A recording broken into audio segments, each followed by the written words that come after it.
안녕하세요. 초등특수교사 전페입니다. 오늘은 특별히 임용고시를 처음 준비하시는 선생님들께 어떻게 하면 빠르게 임용을 합격할 수 있는지, 그리고 열악한 상황에서도 절대 포기하지 않고 임용을 도전하시라고 말씀드리고 싶어서 제가 준비했는데요. 제가 요즘 병원을 다니고 있어서 얼굴 영상을 찍을 수 없거든요. 그래서 다소 아날로그적이지만 이렇게 한번 준비해 보았습니다. 먼저 제 소개를 하자면요. 저는 2015학년도에 합격한 초등특수교사고 2022년도 올해는 8년차 교사가 됩니다. 저는 딱 임용고시를 3개월 준비해서 패스하게 됐는데요. 9월, 10월, 11월 이렇게 딱 3개월 공부하고 1차에 합격하게 되었는데 그때 저는 좀 열악한 상황이었거든요. 바로 35살의 임산부였고 임용 1차 시험을 봤을 때는 첫째가 7살 그리고 뱃속의 둘째는 5개월차 된 태아가 있었습니다. 또 2차 면접 그리고 수업 시연을 그리고 지도안 이렇게 작성하는 2차 시험에서는요. 뱃속의 둘째가 7개월이었고요. 최종 합격 그리고 임용 합격자 연수를 받으러 간 2월에는 바로 9개월차 만삭의 임산부였습니다. 그리고 3월 임용 동기들이 모두 첫 출근하는 그 3월에는요. 저는 3월 22일에 둘째를 출산하러 산부인과로 갔습니다.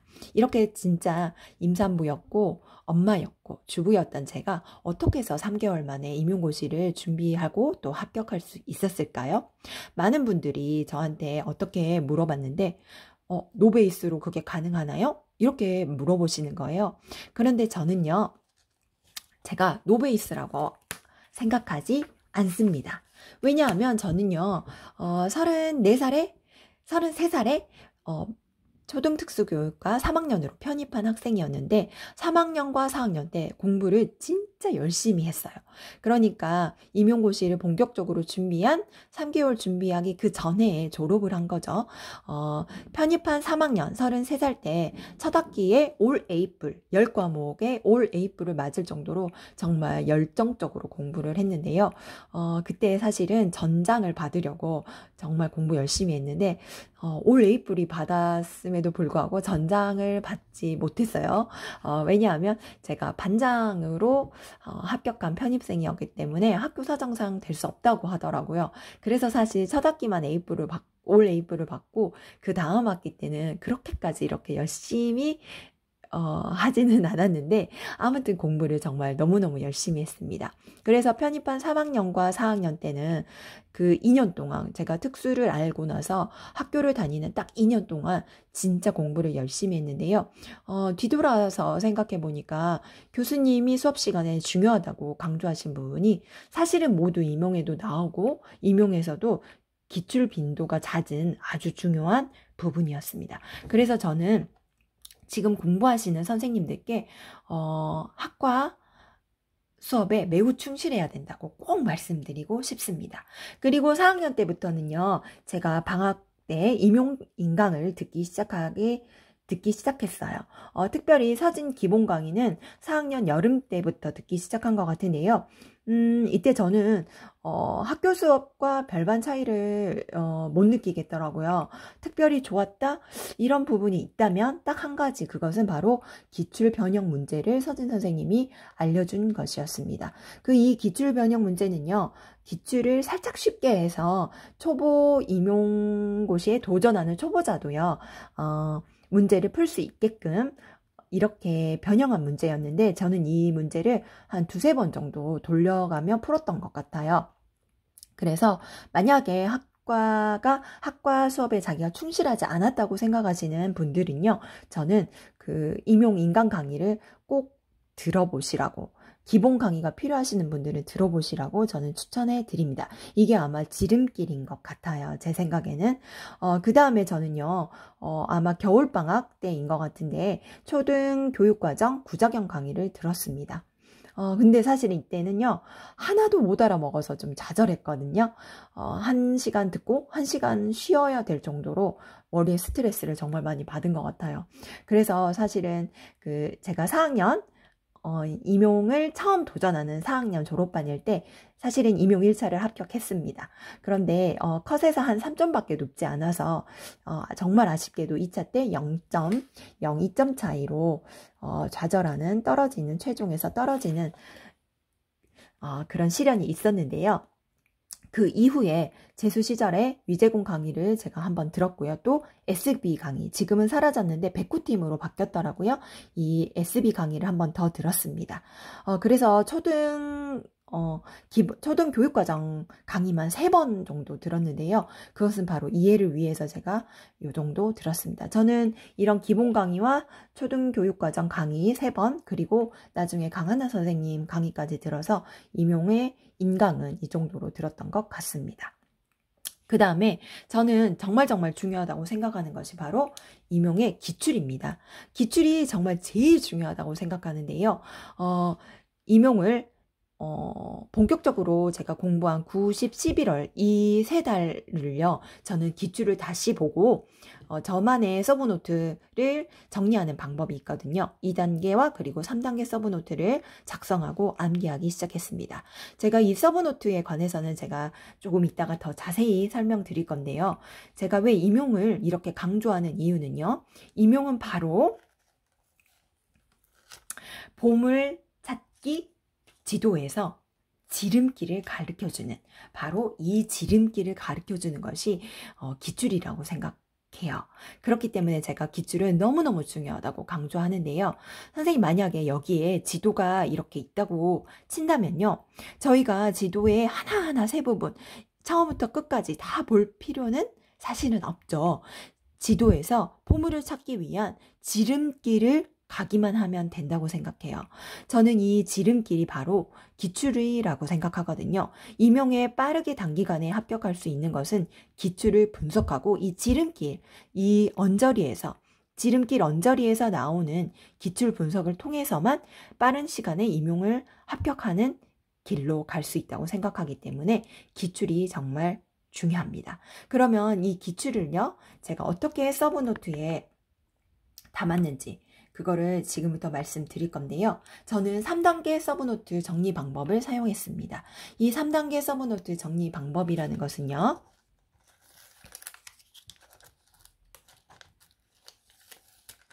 바로 1단계, 2단계, 3단계로 나누어서 서브노트를 정리하는 방법입니다.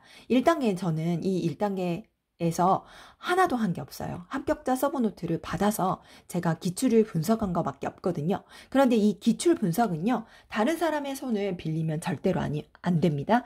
바로 스스로 하셔야 되는 건데요. 기출 분석은 어떻게 했냐면, 제가 보여드리도록 할게요.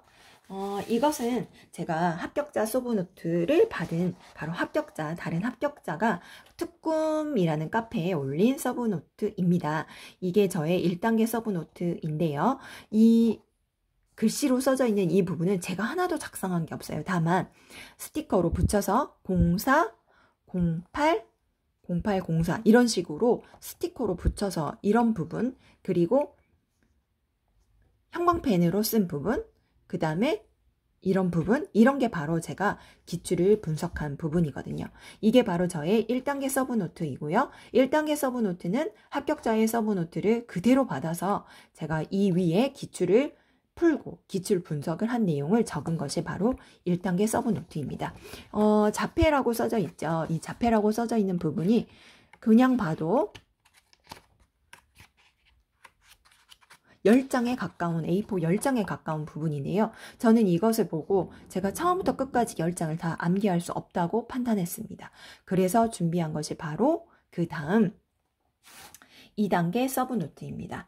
2단계 서브노트는 1단계의 서브노트를 핵심 부분만 추려서 A4 앞뒤로 한 장씩 강론마다 한 장씩 제가 핵심만 정리한 건데요. 1단계 서브노트의 맵이라고 생각하시면 됩니다. 제가 어떻게 정리했는지 지금부터 보여드릴 건데요. 아까 A4 10장 정도의 서브노트를 이런 식으로 A4 앞뒤 한 장으로 빽빽하게 손으로 지체장애라고 써져 있네요.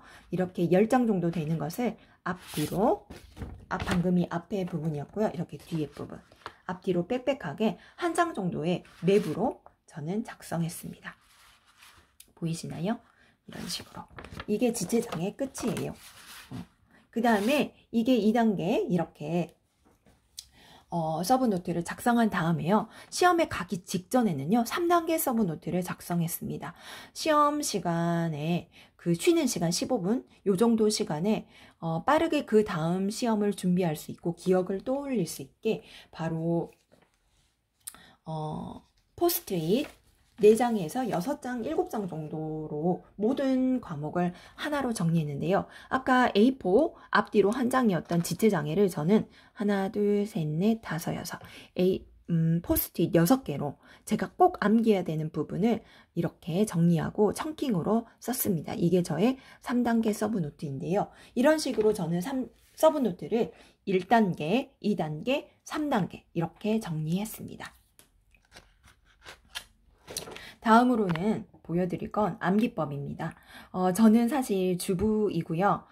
다른 사람들한테 제가 주부 치매에 걸렸다고 말할 정도로 아주 기억력이 좋지 않은 편이고 실제로 휴대폰을 막 냉장고에 넣어놓고 또 한참 뒤에 냉장고에서 찾고 또 맨날 물건이 어디 있는지 잘 모르고 지금까지 아이 둘을 잊어버리지 않고 잘 키운 것만으로도 감사하게 생각하는 그런 건방증이 깜빡깜빡한 주부인데요.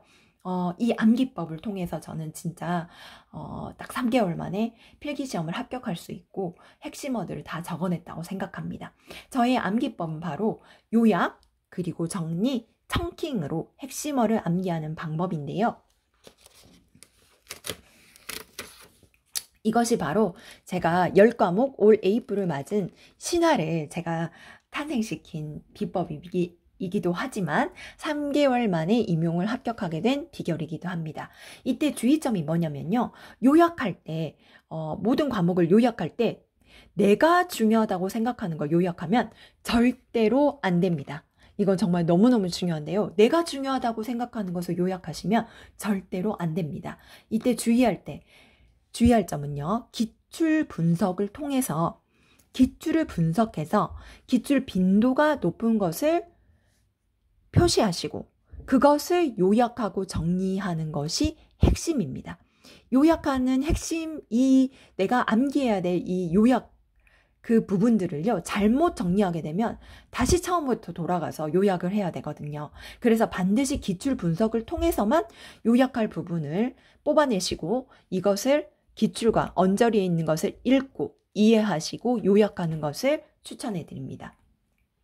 요걸 잘못하시면 정말 잘못 핵심을 뽑고 핵심어를 암기하기 시작하면 다시 처음부터 돌아가야 된다는 것 정말 말씀드리기 죄송하지만 오랫동안 N수하시는 분들이 1차를 합격하시지 못하고 좋은 결과를 못 이뤄내신 분들이 이 요약 정리를 잘못해서 그러시는 거거든요. 반드시 기출을 통해서만 요약을 하시고 그것을 암기하셔서 핵심어를 암기하시기 바랍니다. 그 다음에 제가 이 마음가짐이라는 것을 두 번째로 말씀드리고 싶은데요.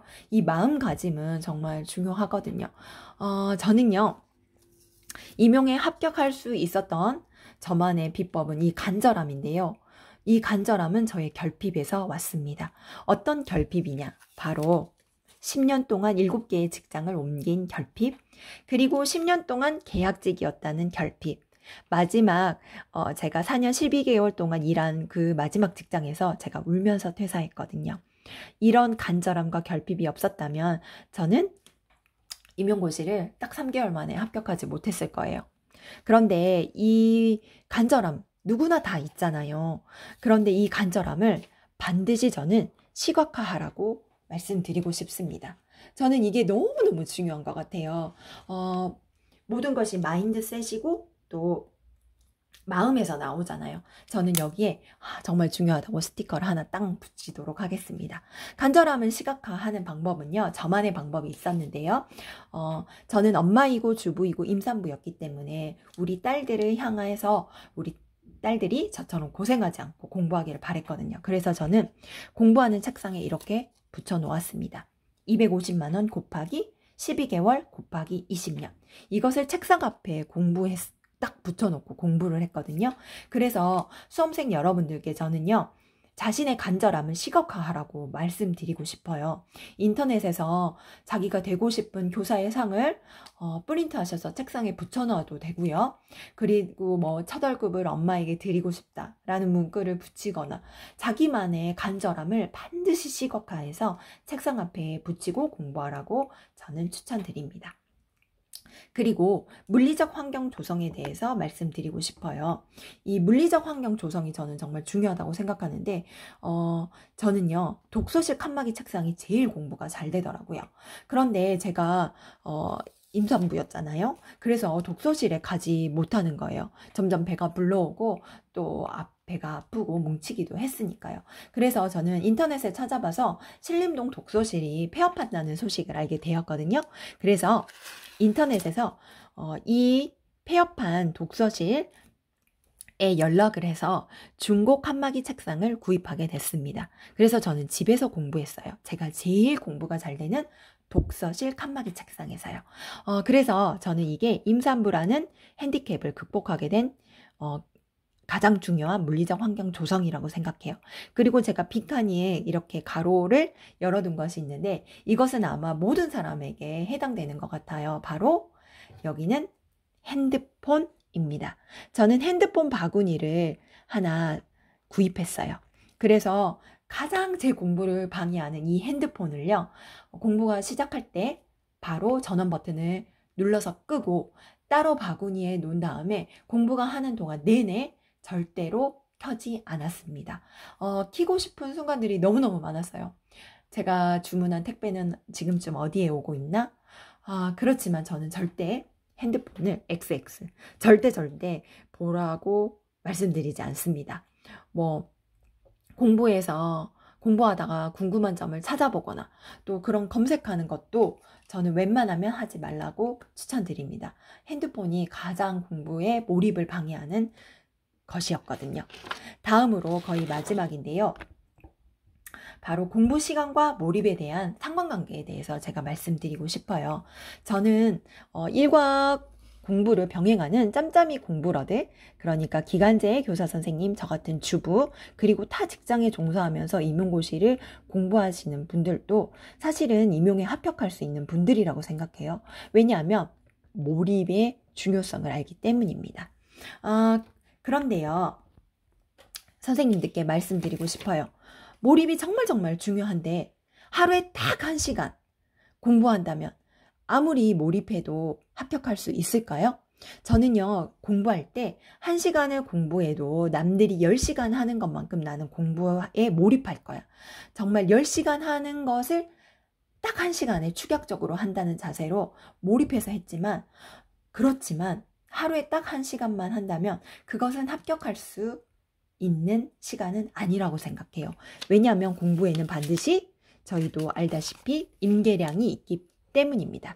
이 임계량은요, 바로 이 계단이 오르는 것처럼 공부의 비약을 위한 물리적인 공부 시간의 투입도 아주 중요하다는 것을 설명드리고 싶은데요. 이 임계량은 어느 정도 투입량이 있어야 산출이 나오는 약간 이과적인 용어, 그런 용어잖아요.